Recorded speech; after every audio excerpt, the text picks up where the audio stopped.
Di tengah hiruk-pikuk Jakarta yang tak pernah tidur, Andi berdiri di depan warung kopi kecilnya dengan tangan gemetar memegang secangkir kopi panas dan sebungkus roti tawar.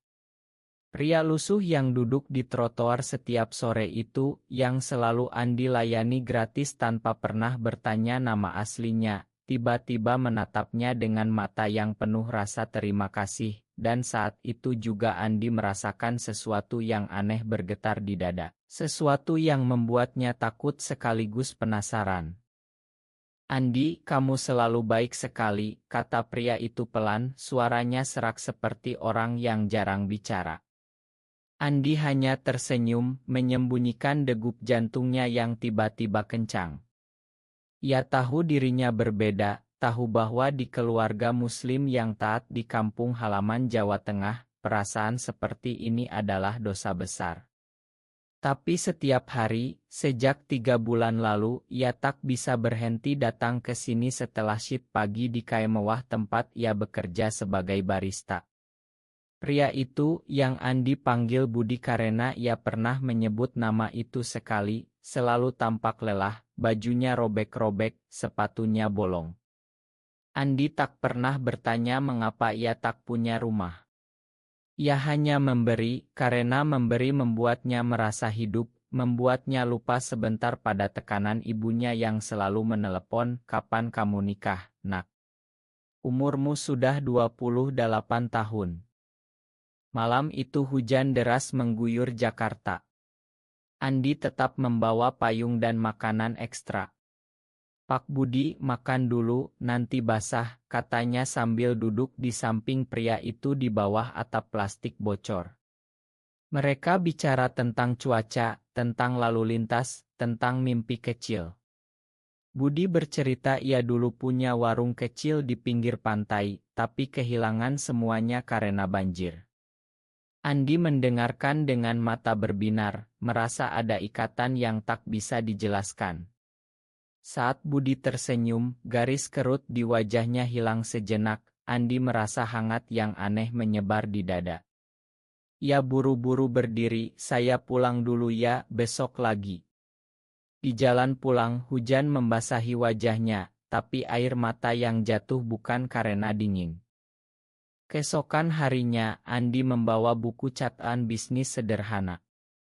"Pak Budi, kalau Bapak mau buka usaha lagi, saya ajari gratis. Saya pernah ikut kursus online." Budi menatapnya lama, mata hitamnya seolah menembus jiwa Andi. "Kamu anak baik, Andi. Tapi kenapa kamu lakukan ini untuk orang asing seperti saya?" Andi menunduk, jari-jarinya memainkan tali sepatu. "Karena saya juga pernah merasa sendirian, Pak. Di kota besar ini, orang-orang seperti kita butuh satu sama lain." Kata-kata itu keluar begitu saja, dan Andi langsung menyesal. Apa maksud orang-orang seperti kita? Apakah Budi tahu? Apakah ia juga tidak? Mustahil. Pria seperti Budi pasti punya istri di desa. Hari-hari berikutnya mereka semakin dekat. Andi mengajari Budi cara membuat proposal sederhana untuk pinjaman usaha kecil. Mereka duduk berjam-jam di trotoar, bahu mereka hampir bersentuhan. Andi menceritakan tentang keluarganya yang selalu mengharapkan ia menikah dengan gadis tetangga, tentang adik perempuannya yang baru lulus dan butuh biaya kuliah. Budi mendengarkan tanpa menghakimi, hanya sesekali menyentuh lengan Andi pelan. "Kamu kuat, Andi. Lebih kuat dari yang kamu kira." Sentuhan itu seperti listrik, membuat Andi tak bisa tidur malam itu. Ia berjalan mondar-mandir di kamar kos kecilnya di pinggir kali, bertanya pada cermin, "Kenapa aku merasa seperti ini? Ini salah, Tuhan." Tapi besok paginya ia tetap datang, membawa kopi yang lebih enak dari biasanya. Suatu sore, teman Andi di cafe, seorang cowok bernama Riko, melihatnya memberi makanan lagi. "Lo gila ya, Din? Tiap hari kasih gratis ke gelandangan itu. Duit lo dari mana?" Andi hanya tertawa gugup. Cuma roti sisa, Rick. Lagian dia baik. Riko menggeleng, hati-hati, orang miskin kadang cuma manatin. Kata-kata itu mengganggu Andi sepanjang malam. Apakah Budi hanya memanatkan? Tapi tatapan Budi tak pernah bohong. Malam itu Andi memutuskan besok ia akan tanya langsung. Pagi berikutnya Andi datang lebih awal. Budi sudah menunggu di tempat biasa, bajunya masih sama, tapi hari ini ia membawa sebungkus pisang rebus. Ini buat kamu, Andi. Saya beli dari hasil ngamen kemarin. Andi menerima dengan hati hangat. Mereka duduk, Andi memberanikan diri. Pak Budi, saya boleh tanya sesuatu? Kenapa Bapak tak pernah pulang ke rumah? Punya keluarga? Budi menatap jauh ke arah gedung-gedung pencakar langit yang samar di balik kabut pagi. Rumah saya jauh, Andi. Kadang lebih mudah hidup tanpa diketahui orang banyak. Jawaban itu ambigu, tapi Andi tak berani desak. Mereka melanjutkan pelajaran bisnis. Andi menjelaskan cara mengelola keuangan kecil, suaranya bergetar setiap kali Budi memandangnya terlalu lama. Sore itu hujan lagi. Mereka berlindung di bawah jembatan layang. Budi bercerita tentang masa kecilnya di desa, tentang ayah yang keras, tentang mimpi menjadi pengusaha besar. Andi merasa semakin dekat, merasa Budi mengerti dirinya tanpa harus bicara terang-terangan. Saat Budi menyeka air hujan di pipi Andi dengan ujung lengan bajunya, Andi membekuk. Kamu dingin sekali, kata Budi pelan. Andi mundur sedikit, tapi hatinya berteriak jangan. Malam itu di kosannya, Andi menangis diam-diam, ia mencoba sholat, meminta petunjuk, tapi pikirannya selalu kembali ke senyum Budi. Ini cinta, ya Tuhan. Cinta sesama pria. Bagaimana bisa? Seminggu kemudian, Andi membawa Andi ke tempat ia bekerja saat libur malam. Pak, coba lihat tempat kerja saya. Mungkin Bapak bisa dapat inspirasi. Budi ragu-ragu, tapi akhirnya ikut. Di mewah itu, Riko melongo melihat Andi membawa pria lusuh. Lo bawa siapa, Din? Andi hanya bilang teman. Mereka duduk di pojok, Andi menyajikan kopi terbaiknya gratis. Budi minum pelan, matanya berkaca-kaca.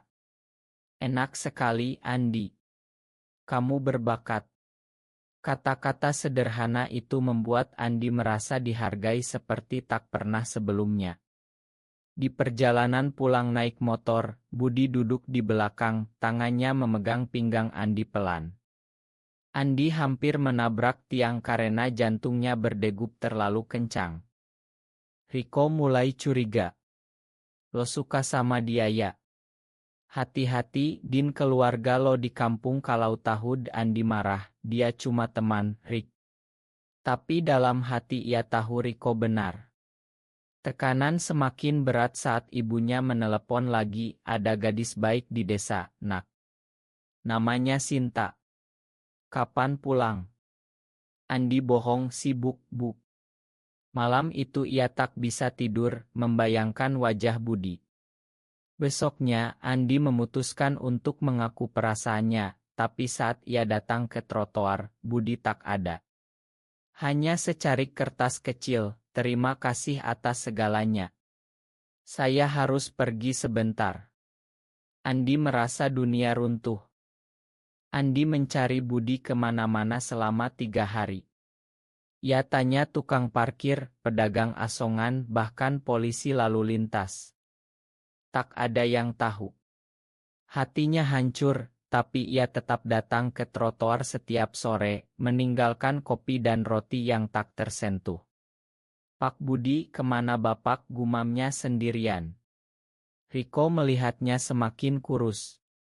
Lo jatuh cinta ya sama gelandangan itu. Sadar, Din, kita hidup di Indonesia, bukan di Ilm. Andi tak menjawab, tapi kata-kata Riko menusuk. Ia mulai meragukan dirinya sendiri, merasa dosa karena mencintai pria. Pada hari keempat, Andi mendapat undangan aneh lewat pesan di ponselnya. Nomor tak dikenal, datanglah ke Hotel Grand Indonesia besok pukul 7 malam. Ada yang ingin bertemu. Andi ragu, tapi rasa penasaran menang. Ia pakai baju terbaiknya, kemeja putih yang sudah pudar. Di lobi hotel mewah itu, seorang perempuan cantik menyambutnya. Anda Andi. Ikut saya. Mereka naik lift ke lantai 50, ke ruang rapat besar. Pintu terbuka, dan di sana, di depan meja besar, berdiri seorang pria tampan berjas mahal, rambut rapi, senyum yang Andi kenal betul. Budi. Andi mundur selangkah, dunia berputar. Pria itu tersenyum sedih. Namaku Rama sebenarnya. Rama Wijaya, pemilik Wijaya Group. Perusahaan properti terbesar di Indonesia. Andi merasa lututnya lemas. Rama yang selama ini ia anggap gelandangan miskin adalah bos miliarder, orang yang namanya sering muncul di berita ekonomi. Kenapa Bapak bohong? Suara Andi pecah. Rama mendekat pelan. Aku lelah dengan dunia palsu, Andi. Semua orang mendekat karena uangku.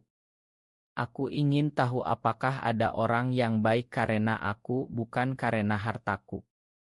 Kamu memberi tanpa tahu siapa aku. Andi mundur lagi, air mata mengalir. Jadi semua ini hanya tes. Saya cuma eksperimen. Rama menggeleng cepat. Bukan. Aku jatuh cinta padamu sejak hari pertama kamu memberi kopi itu. Tapi aku takut mengaku. Kata-kata itu seperti petir. Andi lari keluar ruangan, meninggalkan Rama yang memanggil namanya. Di jalan pulang hujan lagi, Andi menangis terseduh. Semua kenangan, semua sentuhan, semua kata-kata manis, semuanya bohong.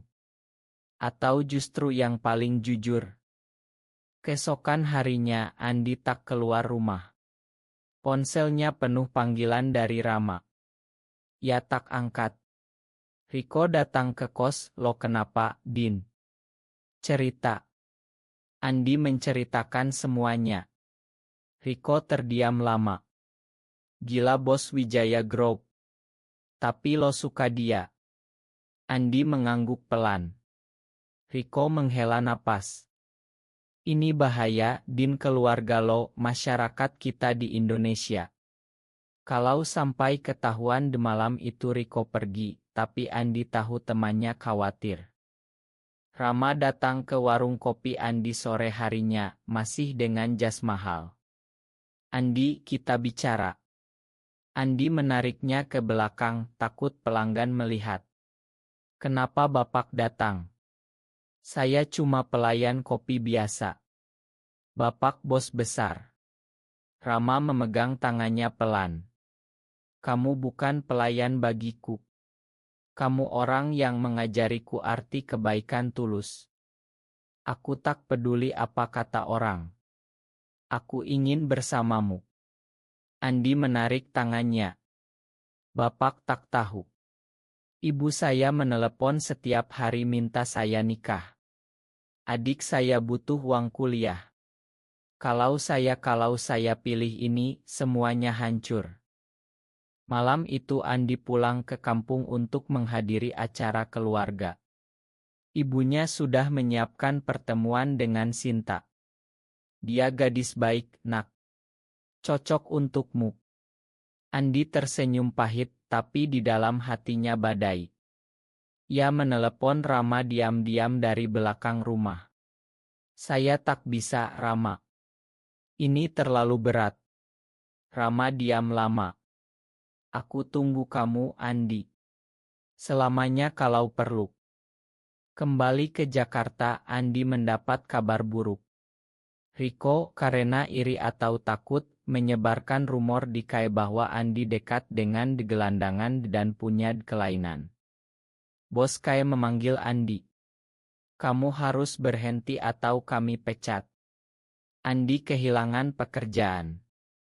Ia duduk di trotoar lama, tempat ia dulu bertemu Rama, menangis sendirian. Rama muncul tiba-tiba, memeluknya dari belakang. Aku di sini sekarang. Tak ada lagi rahasia. Andi mendorongnya pelan. Semua orang akan tahu, Rama. Keluarga saya akan malu. Konflik meledak saat Ibu Andi datang tiba-tiba ke Jakarta setelah mendengar rumor dari Riko yang entah bagaimana sampai ke desa. Kamu suka pria.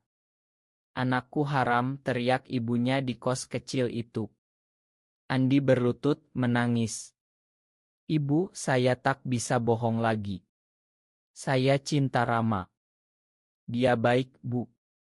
Ibu Andi menamparnya. Kamu bawa malu ke keluarga. Adikmu tak akan bisa sekolah kalau ini tersebar.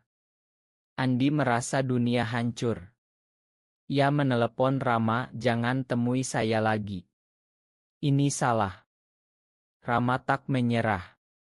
Ia datang ke rumah Ibu Andi di desa, berlutut di depan keluarga. Saya cinta Andi. Saya akan tanggung jawab.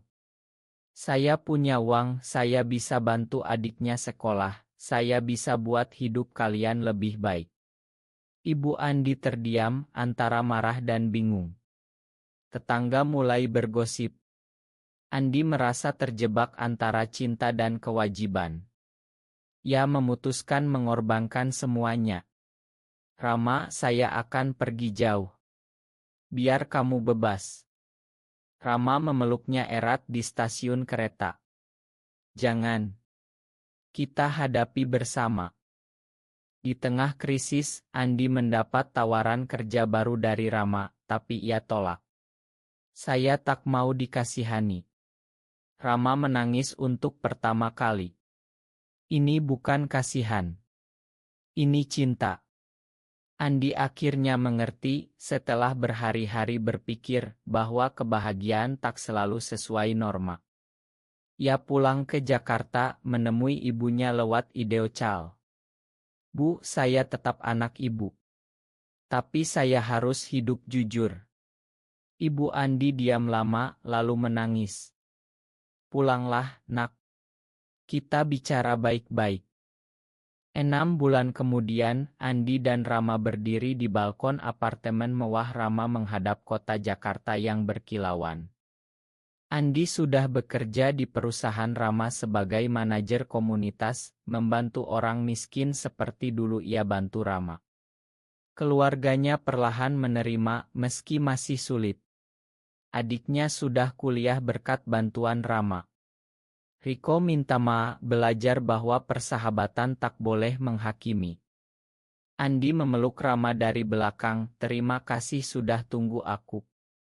Rama berbalik, mencium keningnya lembut. Kamu yang ajari aku arti cinta tulus. Mereka tak lagi sembunyi, meski tahu masyarakat masih banyak yang tak setuju.